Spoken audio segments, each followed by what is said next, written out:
why don't you start by telling us just a little bit about yourself? Well, I'm sort of the Renaissance guy. I do honeybees all summer. I turn bulls in the winter. I'm a naturalist. I have a degree in wildlife management. I grew up in my high school and college years as a rock climber, and I climbed all over the world and did some photography stuff. And kind of in my retirement, I've come back around to these two hobbies that I really love. So I turn a lot of bulls. I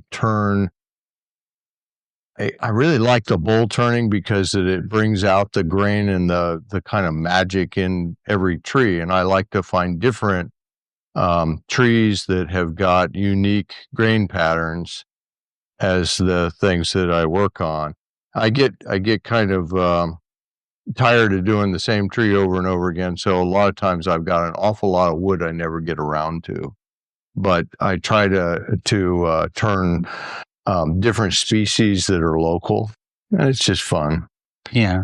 So you have a nice box elder on the lathe right there. Right. I got it. I just, my friend Adam gave me a whole truckload of box elder that he had taken down. And so I wanted to get them turned right away, because if you wait when they're this wet and green, they'll crack.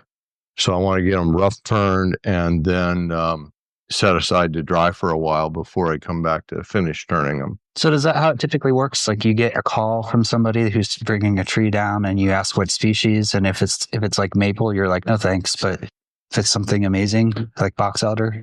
Yeah, it just depends. I mean, I've got enough wood right here on the property to keep me going for the rest of my life. But every now and then somebody shows up with something. Same friend of mine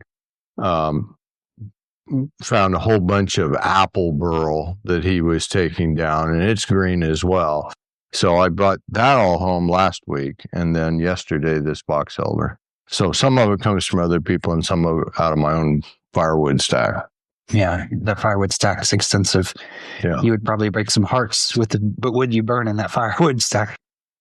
So how long have you been turning? When did you start? I started in my parents' basement as a teenager on an old and kind of a no-name small lathe, and eventually I put a bigger motor on it and put a variable speed pulley system on it, and I played with that when I was in high school and afterwards. And then in my shop here about 25 years ago, 30 years ago, something like that, I bought a Powermatic 45, Rockwell 45, not a Powermatic, an old Rockwell that had been in a high school wood shop. And I turned on that for a number of years. And then I didn't know what I was doing. I was totally self-taught. I felt like I had exceeded my tools capabilities and my own skill set. And it sat here in the corner, and I really didn't even touch it for years. And then I ran into this gentleman that was selling bowls at the craft fairs, and he invited me to come out to his shop and look over his shoulder. And so I did. So Jim taught me a huge amount about how to do things, and we've got similar personalities, so that it kind of worked out really well. And eventually, I bought that Powermatic from a turner who was replacing it with a different one, and then eventually Jim decided to close up his shop, and he moved to an assisted living place, and I bought his lathe, this Robust. And so now I have two, and I can't decide which one to keep. That's so a problem. Right now, I've got them both. I sympathize with that problem. Yeah. It'd just be horrible. You actually have three, though. I have three. About that one. I have that little one. That one, a friend of mine was putting out to the trash at the road, and it had such a nice setup on it. I said, well, would you mind if I brought it home? And that's my favorite for doing little stuff like ornaments and tops and handles and small spindle work. And that's very similar to the one that I had when I was a kid. So it's a really tight headstock. It really works well, and it's older than dirt. Yeah. So I like it. Is that the one you use to teach people when they first start to turn? Depends on my mood. So that's the one you taught me with. Uh, So that mood was... yeah, that was probably safer for you. And I put my sister-in-law right on this one. Oh, see, the trust is... And she said, I think I probably should have started over there. Yeah. But yeah. So she went home with a rough turn bowl, and she's come back and is working on it. I don't think Carol's ever going to get a lathe of her own, but she's going to come visit me more this way. So how many people have you taught to turn wood? I don't know. Not that many. Not half a dozen, dozens. That's a good amount, I think. So when you and I'm not that good, I'm still learning from just watching people that are way better than I am. There are people in our woodturners club that are just amazing, and I'm totally in awe of some of those guys and what they're able to do, and women. There's just a huge amount of talent. I'm kind of perfectly happy to stick with this low level stuff, and I don't have to turn cowboy hats and segmented hollow turnings and all that. But maybe someday, but I doubt it. So you talked about turning cowboy hats and things like that. You talked about the club. How long have you been a part of the wood turning club? That I'm not sure either. I think probably 5 years. I've never been that active. It's a long ways from here, and it falls on the same night as several other things, like my the beekeeping group also meets on the same night as the wood turners, and they're both too far away, so I have to choose. Yeah. But it's probably been 5 years. Yeah. That I've been a part of that group. What's your favorite thing that you've done with that group? I think being part of the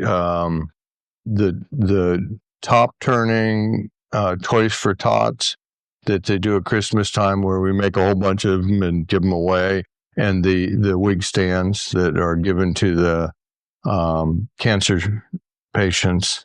Yeah, I really enjoy that. I also have learned a lot going to some of the mentoring sessions, and I've learned a lot just going and watching these other people, watching their techniques, because like I said, I'm self-taught, and I do some really stupid things, and I see them do things that all of a sudden make a lot of sense. Yeah, it's definitely a craft where people have to learn from each other, because there's not enough. There's nothing like getting hit in the forehead with a bowl when it flies off the lathe to teach you something. How many times does that happen? Once. Okay, never again. So when you're turning wood, and you talked about this a little bit at the beginning, but what is it that makes it magic for you? You talked about the grains, but there's something that you were kind of leading towards about it feeling the way you feel when you do it.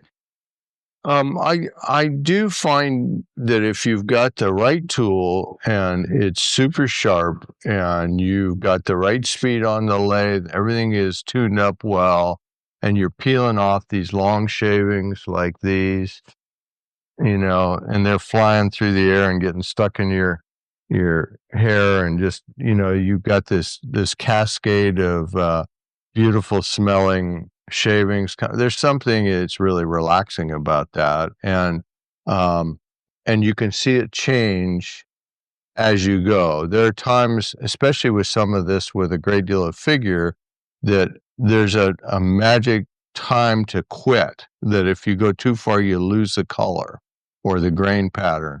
So part of the art is to learn how much to take off from the inside and how much from the outside to create the piece that shows it off the best. So when you start turning, do you ever have like a vision of what you want it to be when it's done? No. And because you said no yes or no answers. That's a right. No. Yeah, that's a no. Is that because if you did, it would never turn out that way and you'd always be upset and sad? No, I'm just not that organized. Oh, okay. That's fair enough. Yeah. No, I think that there's a sense to how deep it's going to be and how big around, because that's the blank you start with. But oftentimes, it changes because there's a flaw in it or a inclusion somewhere. And like, do you quit here or do you keep going until that's gone? And I think that's just happens in the moment. Yeah. And so, sometimes I think it's going to be a really big piece and it ends up being really small. Yeah. It never ends up being bigger than it starts. I think that's true for me too. I feel like every time you start something, you might have a vision of what you want it to be, but it never, it is going to be what it, and you kind of discover it. And I'm really, what's the right word? I really respect those people that can produce a whole set of pieces that are exactly alike. Mm-hmm. I think that's a true craftsperson that's able to do that. That's an art form all in itself. And I think that there's a place for that, and I know people have asked me to do a set of salad bowls, and they're all different, and that's what they get. Yeah. Well, I mean, there's art to that too. Well, Al, do you have anything else you want to say? No. Okay, that's a yes or no answer. You said no, so why don't you say thank you? Well, yeah. Well, thanks for doing this, and I think that this is a great opportunity. So, yeah, I really appreciate it. You want to see some chips fly? Absolutely.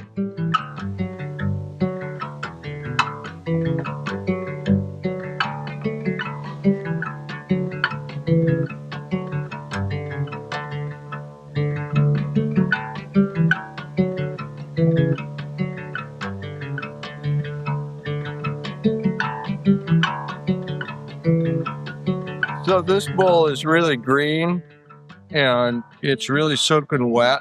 And I want to leave about 3/4 of an inch all the way around on it so that as it dries out, it'll warp and probably crack a little bit. And I'll have to put it back on when it's dry. So I want to maintain some of this really pretty color in here, but I also want to get it thinner. Right now, my calipers here tell me that I've got about another inch to take out all the way across the bottom. So I'm going to do that.